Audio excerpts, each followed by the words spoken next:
वालेकुम। आज हमारा फिजिक्स का सेकंड लेक्चर है। इस लेक्चर में जो टॉपिक हम आज डिस्कस करेंगे वो हमारे पास है motion of a mass attached to a spring. ये टॉपिक है हमारे पास। लेकिन इस टॉपिक को डिस्कस करने से पहले ऑसिलेटरी मोशन की दो कंडीशंस को मैं आपके सामने दोबारा से डिस्कस करूंगी। वो ऑलरेडी हम फर्स्ट लेक्चर में डिस्कस कर चुके हैं, लेकिन इस लेक्चर में मैं दोबारा रिपीट इसलिए कर रही हूँ क्योंकि डायग्राम्स में उन्हीं दो कंडीशंस को हम लोग इम्प्लीमेंट करेंगे। मैं पहले से आपको बता रही हूँ ताकि आप उसको याद रखें और जब हम डायग्राम की तरफ जाएं तो आपको और भी बेहतर तरीके से उसकी समझ आए।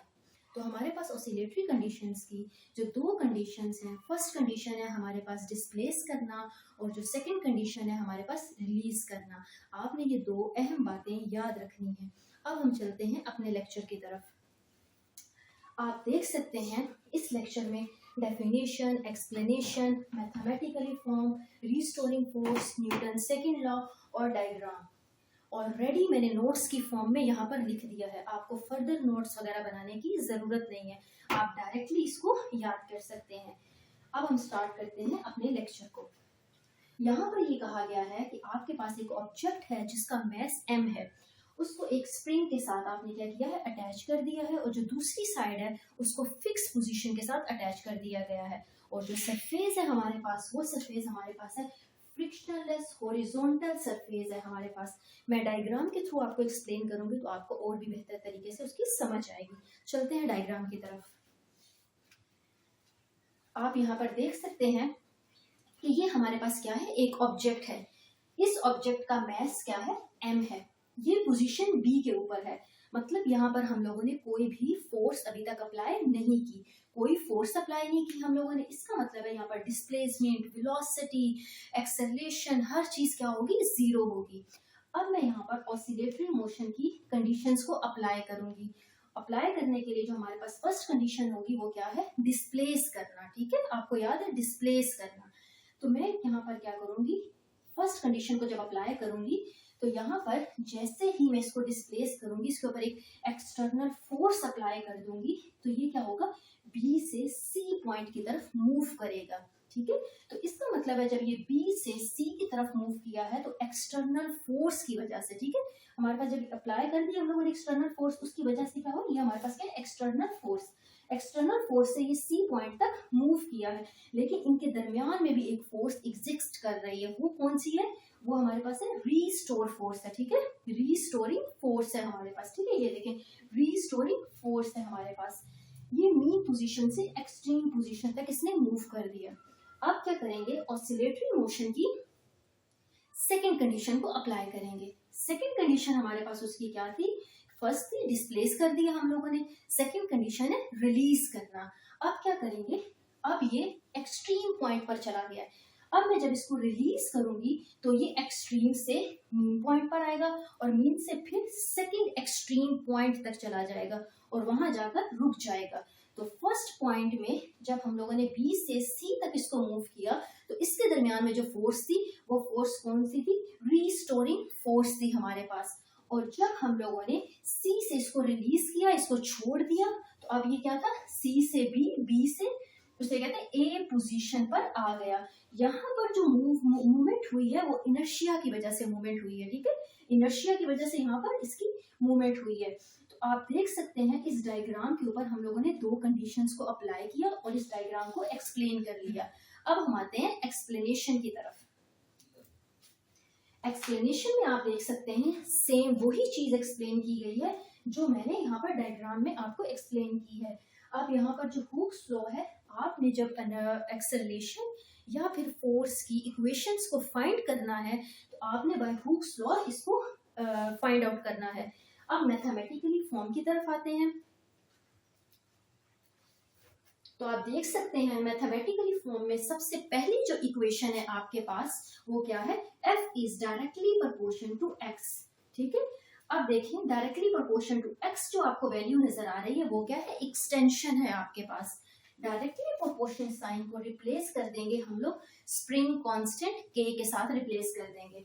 ठीक है, रिप्लेस कर दिया, x हमारे पास एज इट इज नीचे आ गया। ये इक्वेशन 1 है हमारे पास। ठीक है, EXT जो आपको नजर आ रहा है, ये आपने एक्सटर्नल फोर्स अप्लाई की है। आपको याद है ना कि जब हम लोगों ने इस ऑब्जेक्ट के ऊपर एक्सटर्नल फोर्स अप्लाई की थी, इसको डिस्प्लेस किया था, ऑसिलेटरी मोशन की फर्स्ट कंडीशन को अप्लाई किया था, इसी वजह से ये पॉइंट बी से सी पर इसने मूवमेंट को, मोशन को शो किया था। ये वही हमारे पास क्या है, एक्सटर्नल फोर्स है।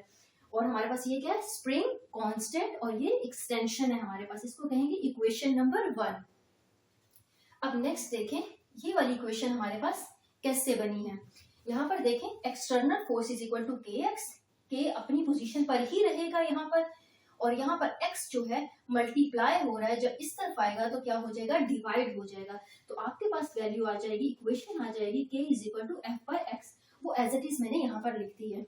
अब देखते हैं कि यहाँ पर f का क्या मतलब है, k का क्या मतलब है, और x का क्या मतलब है। पहली वैल्यू देखें, force per unit extension, force per unit extension हमारे पास क्या होती है, इज कॉल्ड स्प्रिंग कांस्टेंट। मैं दोबारा से रिपीट करती हूँ स्प्रिंग कांस्टेंट की डेफिनेशन को, वो हमारे पास क्या बनती है, force per unit extension is called spring constant. आपको डेफिनेशन याद करने की भी जरूरत नहीं है, आप क्या करेंगे, इक्वेशन के थ्रू ही डेफिनेशन बना सकते हैं।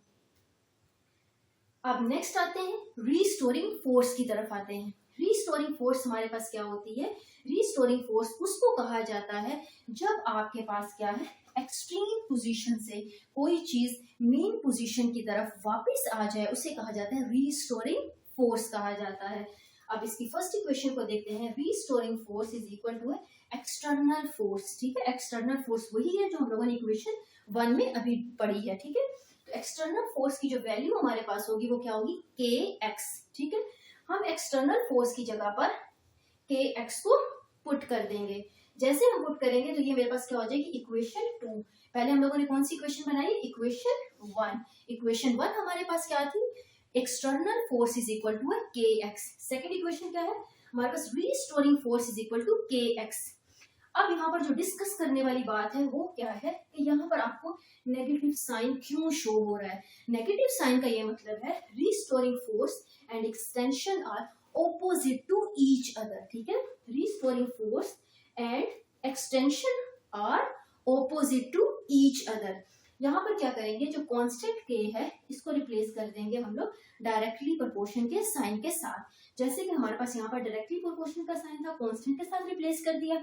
यहाँ पर कांस्टेंट का साइन है तो इसको डायरेक्टली प्रोपोर्शन के साइन के साथ रिप्लेस कर दिया हम लोगों ने। अब आते हैं न्यूटन सेकंड लॉ की तरफ आते हैं। न्यूटन सेकंड लॉ क्या कहता है, F is equal to ma।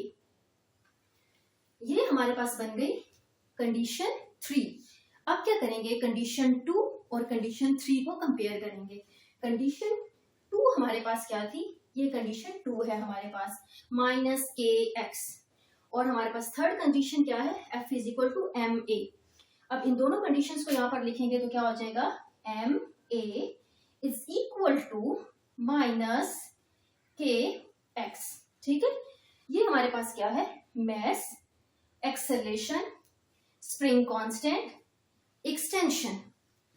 अब a अपनी ही पोजीशन पर यहाँ रहेगा, m यहाँ पर मल्टीप्लाई हो रहा है, जब दूसरी तरफ जाएगा तो यहाँ पर क्या हो जाएगा, डिवाइड हो जाएगा। ठीक है, तो a इज इक्वल टू है k बाय m। अब k m हमारे पास क्या है, कांस्टेंट। ठीक है, तो यहाँ पर मैं कांस्टेंट लिख सकती हूँ, कांस्टेंट लिख लिया, x हमारे पास यहाँ आ गया नीचे। अब क्या करेंगे, कांस्टेंट को रिप्लेस कर देंगे डायरेक्टली प्रोपोर्शन के साइन के साथ, एग्जैक्टली जैसे हम लोगों ने रीस्टोरिंग फोर्स में किया था। ठीक है, अब हमारे पास आ जाएगा acceleration is directly proportion to K. यहाँ पर आपको फिर माइनस का निशान नजर आ रहा है, इसका मतलब ये है कि एक्सेलरेशन भी उसे कहते हैं डायरेक्टली प्रोपोर्शनल टू एक्सटेंशन है, लेकिन क्या है, ऑपोजिट है, ऑपोजिट टू ईच अदर है। ठीक है, मैं उम्मीद करती हूँ कि आपको इस लेक्चर की समझ आई होगी। नेक्स्ट लेक्चर में हम लोग डिस्कस करेंगे सिंपल पेंडुलम को। अल्लाह हाफिज।